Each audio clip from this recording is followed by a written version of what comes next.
Itu endingnya gitu. Ya. Ya. Ini cara seperti ini. Sama dengan melepas balon imajiner sama. Kalau balon imajiner ya susahnya dimasukkan di balon, kemudian ditiup dengan gas itu, atau kalau tidak ada ya biasa diterbangkan itu sudah selesai, ini sama. Atau dianjurkan di sungai dan seterusnya. Sebenarnya sedihnya hilang semuanya. Sebenarnya sekarang ada sedih kan tuh, katanya sedihnya sudah dibuang, sudah terbang. Kenapa sedih? Ayo nggak boleh sedih, ayo bahagia lagi. Itulah cara kita menolong seperti itu, ya menolong seperti itu. Nah, menyimpan emosi. Kalau menyimpan emosi ini ya sedihnya kalau tinggi batu sudah tidak akan masuk ke hatiku. Kalau sedih sudah kubur semuanya, secara hidup sedih itu sudah semuanya susah hilang. Nah ini. Kemudian kalau yang di sini ekspresi emosi ini mengatasi flashback ini dengan cara apa? Bisa dengan asosiasi bebas. Artinya dia bisa bercerita, menulis, menggambar, ya itu bisa. Atau bisa apa? Ya, mendatangi ke tempat yang menjadi sumber ceritanya tadi, sudah datangi. Mengenang itu sudah hancur. Sudah tidak usah dipikir lagi, sudah hancur. Ini kalau dia sudah tidak ada fobia. Kalau terjadi fobia jangan langsung diajak masuk. Bisa dia shock jantungnya ya. Ini mengekspresikan emosi. Ya. Kalau dia sedih katakan dia sedih biar itu meluap itu. Ada yang menangis, ada yang ini. Ya silahkan boleh. Ini. Mengidentifikasi ini kita sudah mulai mencari penyebab kesedihan. Apa yang disedihkan? Apa sesungguhnya kalian sedih? Antara kenyataan sedihnya dengan kenyataan hilangnya ternyata nggak imbang. Maka dirasionalisasi, direalisasi. Artinya didekatkan dengan realita aslinya atau dimasukkan di akal pikirnya sehingga betul-betul antara energi yang dikeluarkan untuk sedihnya itu imbang dengan sesuatu yang disedihkan. Nah itu, ini yang ini. Kalau kursi kosong atau empty chair ini adalah bagi mereka yang kesulitan untuk bicara kepada orang yang membuat dia susah. Nah itu dialah dengan kursi kosong. Kursi kosong misalnya ini satu kursi, ya, dia justru di sini, kemudian dia di sini. Anggap kursi kosong ini yang menempati orang yang akan kita sampaikan ide gagasan kita, tapi kita sulit untuk menyampaikannya. Kita sekarang katakan dia sudah ada lenggah di sini, padahal nggak ada orang, namanya empty chair, kursi kosong. Katakan sekarang, kalau nggak bisa kita latih mereka. Tadi Anda katakan mau mengatakan seperti ini, sekarang katakan, jangan takut. Ini kan kursi kosong. Nah katakan soal walaupun dia ada di sini, tapi ini kan masih kosong, dia belum ada di sini. Katakan. Setelah dia dilatih sudah bisa bicara, ulang lagi sampai dia bisa. Setelah bisa nanti baru dihadapkan kepada orang yang sesungguhnya yang akan diajak bicara. Dia sudah terlatih bisa di sini. Nah, ini salah satu contoh untuk melatih dengan kursi kosong ini atau namanya dengan teknik empty chair. Ya. Ini teknik sensitisasi dan desensitisasi. Artinya mereka yang semulanya sangat terlalu sensitif, mudah tersinggung, didesensitisasikan. Tapi yang sudah tidak duisin, dablek, disensitisasikan. Ya, jadi sama itu. Jadi prosesnya sama, hanya prosesnya ini dibalik ini kondisinya. Tapi dengan cara permainan yang sama seperti ini. Inilah kondisi trauma yang seperti ini. Kemudian yang dengan terapi seni. Nah, terapi seni ini terutama yang paling bagus apa Bapak Ibu sekalian? Yaitu dengan psikodrama atau sosiodrama. Kalau psikodrama itu orang-orang yang mengalami gangguan kejiwaan dalam arti psikisnya, kondisi kejiwaannya. Ada yang macam-macam, ada yang skizofrenia, ada yang sampai psikosa, ada yang sampai dihumanisasi dan seterusnya. Itulah sakit-sakit jiwa banyak di sini. Nah itu dengan psikodrama. Tapi kalau dengan yang sosiodrama, orang yang kesulitan dalam bergaul dengan orang lain. Ya ada yang introvert, ekstrovert, terlalu over itu kan tambahan seperti ini. Nah dia dimainkan dengan permainan yang antagonis. Jadi psikodrama atau sosiodrama itu namanya drama. Dia diperankan menjadi pemeran yang antagonis. Kalau dia orangnya yang cengeng, dijadikan orang yang suka memarah-marahi orang dan orang itu tidak boleh marah. Kamu jangan marah, saya akan marah gini karena kamu salah. Kamu tidak boleh marah, kamu tidak boleh nangis, kamu tidak boleh sedih. Inilah untuk kebaikan kamu. Padahal dia digetak sedikit nangis. Sekarang dia suruh getak-getak orang. Dan orang tidak boleh nangis. Nah gitu. Akhirnya dia kalau digetak, oh iya saya sering getak orang tidak boleh nangis waktu drama. Terapi latihannya saja sudah bisa mengobati dirinya sendiri. Itulah namanya peran antagonis. Apalagi dia drama yang disuguhkan, ditontonkan dengan berperan seperti kompetisi kebalikannya. Dia bermain sungguh-sungguh dan itulah merubah jiwanya. Itu namanya termasuk perubahan perilaku seseorang. Ya, itu kan perilaku. Orang itu sudah diubah perilakunya dari yang negatif menjadi positif atau yang positif menjadi negatif, itu bisa saja terjadi. Nah, itulah perubahan. Artinya apa? Dia dilatih dengan men-scan mereka dengan latihan-latihan psikologis itu. Jadi nanti redaksi kata-katanya kita buatkan. Kemudian proses latihannya kita kondisikan tahapan demi tahapan. Itu proses latihan. Baru nanti mainnya yang sungguh. Nah, di dalam waktu konseling ini psikodrama atau sosiodrama ini, apalagi di tempat pengungsian, ini sangat cocok karena mereka itu sedihnya kan berkumpul bersama-sama, masalahnya hampir sama, sehingga nanti perannya bisa dilakukan secara kolektif bersama-sama. Ayo kita lakukan ini. Kenapa kita harus sedih? Ayo kita lakukan ini. Ini bisa dilakukan dengan sosiodrama atau psikodrama atau terapi seni, ya, atau menari. Menari itu kan juga ada satu gerakan-gerakan yang memang menggambarkan filosofis gerakan seseorang. Tarian itu ada nilainya dua, ada nilai estetika keindahannya dan ada nilai powernya. Power itu bisa power fisik, power psikis, yang bisa dikatakan dikuatkan dengan gerakan itu, ya, dengan hentakan-hentakan dan seterusnya itu dia bisa mengobati kondisi stresnya. Nah, benar dalam konsep pengungsian terapis mungkin harus beroperasi dengan sumber daya terbatas. Kita akan kerja dengan sumber daya terbatas. Melatih harus kita sendiri. Membuat skenario cerita ya kita sendiri, semuanya kita sendiri. Maka kita dijadikan orang yang terlatih, terbiasa dengan kondisi apapun juga. Tadi disampaikan oleh Pak Tris tadi, resiliensi tadi. Nah itu bisa terampil survive di tempat manapun juga. Nah ini. Nah mana closingnya? Nah, ini kita sebagai closingnya adalah kita sering berharap pada ada yang bisa membantu menolong kita, menyembuhkan luka batin kita yang meresahkan jiwa kita. Kita selalu berharap. Padahal berharap itu hanya kepada Allah. Tapi kita seringnya kan memaksa. Kayak dong ini kok yurane sing ngerti aku biasanya nulungi wong, niliki wong, aku lara ditili kok aku saiki lara rane wong niliki. Nah, emangnya kalau ditili sembuh? Kan enggak juga. Nah, tapi kadang-kadang seperti itu. Kita bisa gerakkan orang-orang, yuk ngelayat sana, yuk tilik sana, yuk bantu sana. Bareng kita sakit atau kita sedih, tidak ada yang bantu, tidak ada yang nilai, tidak ada yang ngabarin. Nah, dia merasa dirinya tersakit, terdolimi, teraniaya. Itu justru akan membuat semakin derita mereka semakin tambah. Nah, bahkan kita sering menuntut permintaan maaf dari orang-orang yang membuat hati kita teriris luka pedih. Ya. Orang yang sudah melukai kita ingin datang menunduk-nunduk minta maaf kepada kita. Apa artinya sudah diminta maaf? Apa kita akan sembuh? Tetap tidak. Dendam kita masih ada. Tetap gitu, tidak bisa. Nah, kita sering menyalahkan keadaan, takdir, meratapi kedukaan. Inilah kondisi orang pada umumnya. Nah, maka dari itu tidak ada luka jiwa yang terus meradang dan tidak akan kunjung sembuh atau trauma stres dan seterusnya ini tidak akan sembuh kalau kita melakukan itu. Kondisi seperti ini manusia, ya. Kondisi seperti ini manusia tidak akan pernah sembuh sekalipun dia berobat kepada siapapun. Walaupun kepada dokter atau terapis yang terlibat di dunia tidak bisa. Eksekutornya adalah diri kita sendiri. Yaitu jangan habiskan waktu kita untuk menangisi luka. Ya. Jangan dihabiskan waktu kita untuk menangisi luka. Dan jangan dihabiskan tenaga kita untuk meratapi kedukaan kita. Jangan sampai. Ya. Maka sedikit waktu yang kita miliki ini. Ya, itu punya nilai kesembuhan untuk kita. Ya. Jadi apa yang kita rasakan ini yang kita bisa lakukan sekarang lakukan. Karena waktu yang sedikit inilah yang bisa merubah keadaan kita sendiri. Maka bangkit dan tetap hadapi kenyataan dengan jiwa SCT. Ya, ini jiwa SCT ini. Apa sih ini? Ya, SCT itu ya SCT ini adalah ini. Ya, jiwa yang sabar, syukur, ikhlas, takarub, istiqomah.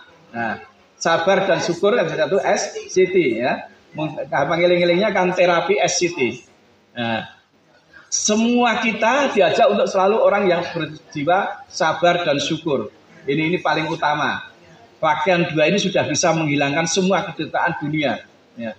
Ikhlas. Ya. Kita melakukan segala sesuatunya bukan untuk dipuji atau takut dihina. Apa yang kita lakukan hanya untuk Allah sehingga tidak berharap sesuatu apapun.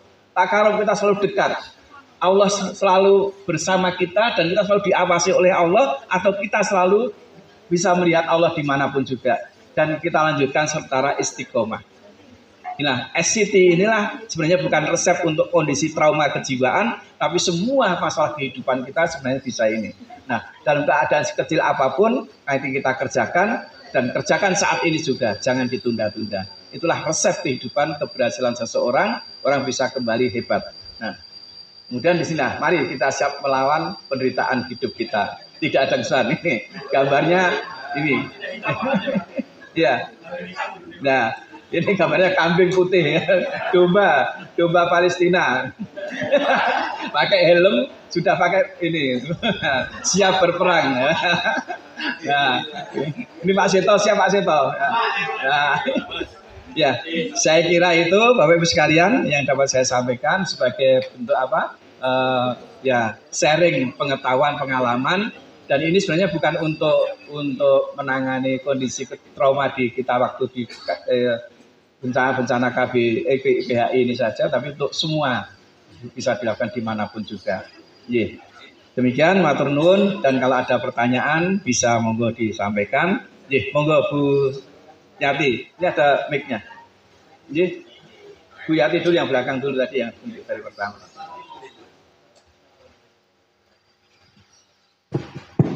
Terima kasih waktunya. Assalamualaikum warahmatullahi wabarakatuh. Waalaikumsalam. Saya mengapresiasi materi yang telah diberikan oleh Ustadz Kak Dono. Iya, siap. Kebetulan begini Pak, saya mengalami sendiri masalah traumatik tersebut karena bencana alam seperti itu. Iya. Itu sekitar tahun 75-an ya Pak. Pada waktu itu di kampung kami terjadi bencana puting beliung. Iya. Di mana bahwa kami ada 4 kampung Pak itu. Pada saat itu kami seperti dihempaskan seperti melayang-layang di udara kemudian terhempas seperti itu. Ya, semua warga seperti itu. Tahu-tahu semua kampung itu rata dengan tanah seperti itu, Pak. Hanya pada waktu itu kenapa nggak ada relawannya seperti itu, seperti kita gitu. Ya, belum ada. Pak Suteng belum ada, Pak Suteng. Ya. Kalau ada relawan seperti ini, betapa beruntungnya kami pada waktu itu. Bahwa sebenarnya yang kami alami semua ini, traumatik tersebut itu benar-benar bertahun-tahun Pak. Jadi kami tidak ada yang menyupport ataupun gimana. Akhirnya apa yang terjadi Pak? Kami mencari Tuhan seperti itu. Jadi kita gimana ya untuk menghadapi situasi seperti ini itu, akhirnya rame-rame kita itu untuk menjalankan sholat, karena pada waktu itu kampung kami ini memang Islam abangan gitu, yang sholat ini sangat jauh. Dan pada waktu itu gini Pak, trauma itu sampai bertahun-tahun kami alami. Saya sendiri itu kalau misalnya seperti hujan kemudian angin ribut, sampai detik sekarang ini nggak berani di dalam rumah. Jadi kita harus cepat-cepat lari keluar seperti itu. Itu alami dari kampung kami. Nah, pada waktu itu untuk mengatasi trauma tersebut yang kami lakukan semua di kampung kami itu adalah dengan memindah rumahkan Pak. Rumahnya itu dipindah. Jadi yang semula itu posisinya ada di sini, kemudian dipindahkan cari yang agak tersembunyi seperti itu. Jadi rata-rata itu seperti itu, sehingga sedikit banyak bisa mengurangi rasa trauma ketakutan tersebut. Nyari Pak Suteng. Begitu Pak, itu yang kami sampaikan. Bahwa trauma yang Bapak sampaikan sampai detik sekarang dari orang-orang yang dampak dari kena bencana alam ini benar-benar nancep ke sini, dan itu teringat terus sehingga sampai detik sekarang pun kalau misalnya ada yang angin besar itu masih takut seperti itu. Saya kira ini saja Pak, terima kasih. Wassalamualaikum warahmatullahi wabarakatuh. Untuk ketemu Pak Suteng ya. Monggo Bu Sasmini sekalian. Assalamualaikum warahmatullahi wabarakatuh.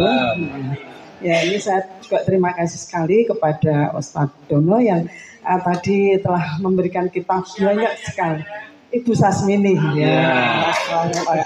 Ibu Sasmini ya, Burhan. Ya, saya memang berkesan sekali karena saya juga pernah trauma, yaitu di rumah saya itu kebakaran Pak, tapi di dapur ya. Itu ternyata kalau kita nolong itu gampang sekali Pak. Tapi dengan kondisi keluarga sendiri itu malah nggak bisa apa-apa Pak. Itu.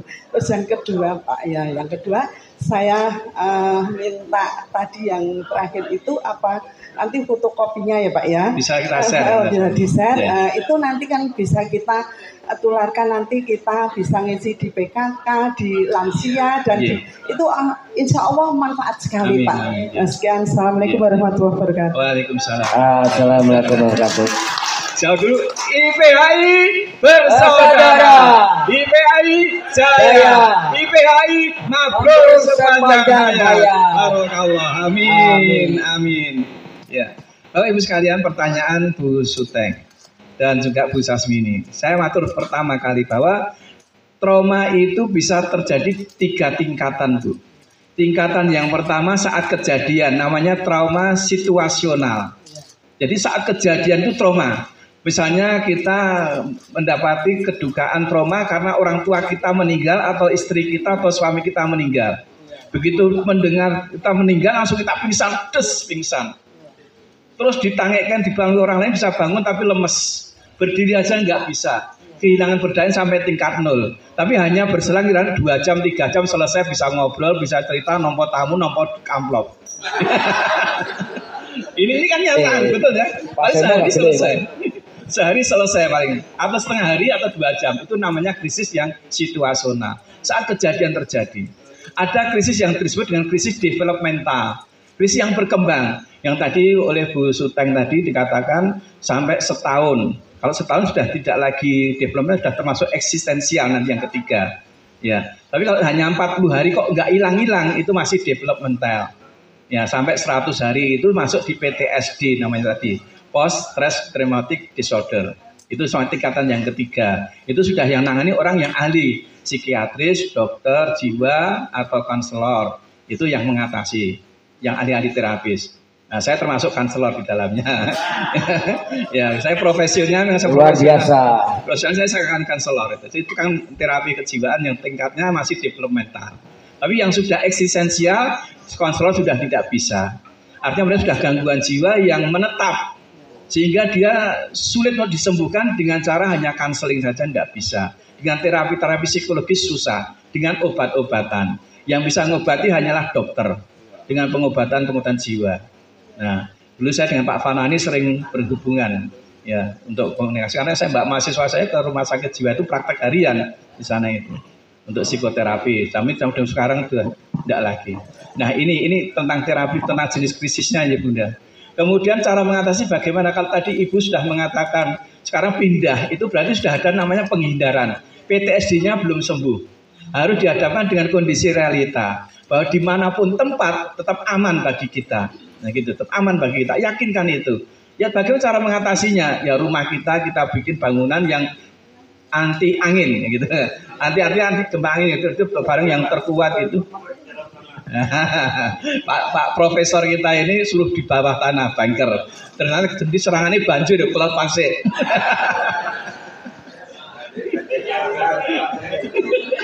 Ganti musibah. Ya, artinya begitu Bu Suteng, Bu Sayati. Jadi apa yang kita lakukan termasuk itu penghindaran. Tidak berani datang kembali, tidak berani ke tempat asal kembali, kemudian menyingkir. Nah, itulah yang harus dilawan kondisi itu. Ya di mana saja adalah tetap akan terancam dengan musibah, tetap akan datang. Nah, jadi membuat itu bukan pemecahan secara realita, secara rasional, ya itu adalah penghindaran. Nah, penghindaran itu bukan penyelesaian yang benar. Maka harus diberikan pemikiran yang benar bahwa di mana saja tetap akan aman selama kita bisa waspada dengan kondisi-kondisi ini. Kalau sudah mau mendung gitu ya tutup pintu rapat-rapat, jangan keluar. Nah, dan rumah kita bikin rumah yang tidak mudah dibawa oleh angin. Namanya puting beliung itu Pak Bu, itu kan hanya 1 titik. Kemudian melebarnya sampai maksimal 50 meter. Dari pusat titik sampai terus ke atas. Semakin 50 meter, kalau sudah 50 meter, ketinggiannya sudah 100 meter. Kalau orang sudah dibawa ke atas, dilempar pasti jatuh mati. Tapi kalau hanya kecil saja, hanya terhempas beberapa meter itu tidak masalah. Karena dia akan terus naik terus. Begitu sampai di atas, untuk kekuatan anginnya sudah tidak ada, maka dia langsung terlempar dan sudah terbang atas ya jatuh kan, ya kemana jatuhnya semakin tinggi semakin risikonya semakin besar. Nah ini, jadi kalau ada yang puting beliung kita cepat menghindar dari itu, karena yang puting pusarnya kan terus berjalan dia. Dan berjalannya itu tidak jauh, dari jarak antara 20 meter saja. Nah dari sana nanti terus akan kemana? Beloknya ke sana terus ke sana, tidak akan mungkin ke sini gitu. Nah, jadi harus menghindari dari arah itu. Jadi harus dikenalkan dengan jenis gempanya itu, jenis musibahnya gitu. Ya, jadi titik pusatnya. Dia mau kemana dan arahnya kemana? Kan itu kelihatan. Arahnya belok atau lurus. Kalau lurus ya kita menghindari jangan di depannya mereka, karena biar bergerak. Nah, kecepatan puting beliung itu mah justru tidak secepat badai topan. Kalau badai topan itu sampai 120 km sampai 500 km per jam. Dengan kecepatan daya dorongnya itu 50 meter. Jadi ini kecepatan 50 meter lebarnya, kecepatannya 120 sampai 500 km per jam. Kalau badai topan itu bisa menghancurkan semuanya ini. Hancur betul. Topan lebih luas. Jadi kalau yang nama topan itu antara 50, kadang ada yang sampai yang di badai topan tornado itu sampai 100 meter panjangnya. Kekuatannya sampai 300, 500, 600 meter, kilometer per jam. Anda bisa bayangkan tabrak mobil 120 km aja kayak apa. Dan mobil hanya lebarnya 2,5 meter. Nah, kita cuma anak jalanan. Ini Pak Seto ini ahli pemecah keheningan. Ice breakingnya bagus ini, ice breakingnya. Itu. Kemudian Bu Sasmini tadi, ya, itu gini. Dan perlu diketahui semuanya. Namanya kasus kejiwaan psikologis itu kalau sudah cerita dulu dan sekarang sudah aman, tidak perlu diterapi. Karena yang diterapi yang sekarang masih, walaupun itu luka lama, tapi sekarang masih itu yang kita terapi. Kalau sekarang sudah nggak apa-apa, ngapain di terapi, sudah happy saja, ya gitu. Tapi kalau sekarang sudah nyaman, ya udah selesai, nggak ada masalah apapun. Nah gitu. Hanya itu sebagai pengetahuan. Kalau terjadi lagi, sekarang ayo kita sisir risiko yang kita hadapi semakin diperkecil. Tapi termasuk semua surat-surat penting kita jadikan di satu tas tertentu. Ditaruh di tempat yang mudah diambil, tapi aman tidak dicuri orang gitu loh. Misalkan di lemari yang paling depan, semua anak dikasih tahu kalau nanti ada apa sesuatu, ambil ini dan bawa keluar, amankan. Ini ada isinya, ada sertifikat, ada buku nikah, ada ijazah, akte kelahiran, dan macam-macam. Itu perlu disiapkan.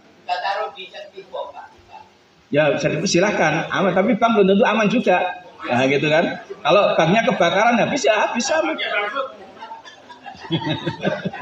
Nah, artinya di rumah tidak semua kan bisa mengakses ke bank ya. Di rumah itu penting. Jadi Bapak Ibu silakan, masing-masing kita kan tidak tahu musibah kita. Dari kompor bisa menghabiskan harta benda kita. Surat-surat kita habis. Tapi kalau itu sudah ada tempat anak sudah tahu, pokoknya ada apa-apa darurat, ambil itu ya nak, semua dia ambil ini.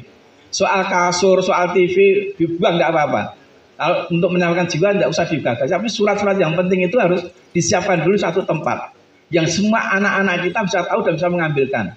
Nah, surat tagihan jangan Pak. Hebat itu. Jadi itu penting untuk mengurangi risiko, ya gitu. Karena surat hilang itu kan risikonya berat, lama gitu. Ini. Yeah. Nah, itu dengan pendekatan kalau sudah lama seperti itu ya dengan terapi konseling atau psikoterapi. Ya. Ngundang Kak Dono. Bisa. Nah, ya. Itu. Ya. Tapi ditemani Bu Dono. Wah. Ya. Memang itulah profesi saya bisa ngatasi itu. Jadi kondisi itu bisa dengan terapi, ya. Langsung iso. Oh, Pak dosen bisa ngundang saya sewaktu-waktu. Bayar ke piro, Mas? Lu jarene kita relawan. Haram untuk nampa duit. Hidup Kak Dono. Iya. Oke. Ada lagi moga Bapak? Cukup ya? Ya, cukup. Kalau cukup, alhamdulillah, dan mohon maaf atas segala kekurangannya. Terima kasih atas perhatiannya. Assalamualaikum warahmatullahi wabarakatuh. Warahmatullahi wabarakatuh.